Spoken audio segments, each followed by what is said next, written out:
My name is Allison Osorio. I am the pastry chef at Otium restaurant in LA. Here at Otium, we have an open kitchen, which is very important to us to make people feel like they're at home.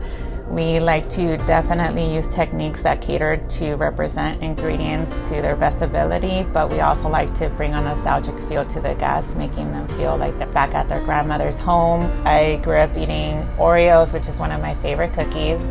After smoking them for 5 hours, they just added a level of depth and complexity to them. I took that, folded it into our rosemary ice cream, set that on top of a vanilla genoise cake, which is really light and spongy, and that sits on top of a butterscotch pudding.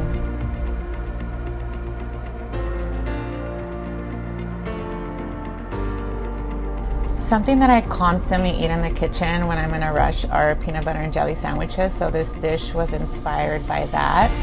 I use Nutter butter cookies, which add a ton of peanut butter and butteriness to the jam that I made. I took cream, salt, our Nutter butters, and blended that into a paste, which I made a cream out of, and also spread it thinly and dehydrated it for a chip. For the orange component, I made a mandarin sherbet. So we took our brioche bread, toasted it with our brown butter emulsion that goes in with our Nutter butter. On top of that is our mandarin sherbet, which is cannelled, and we finish it with a banana foam peanut butter TUILE.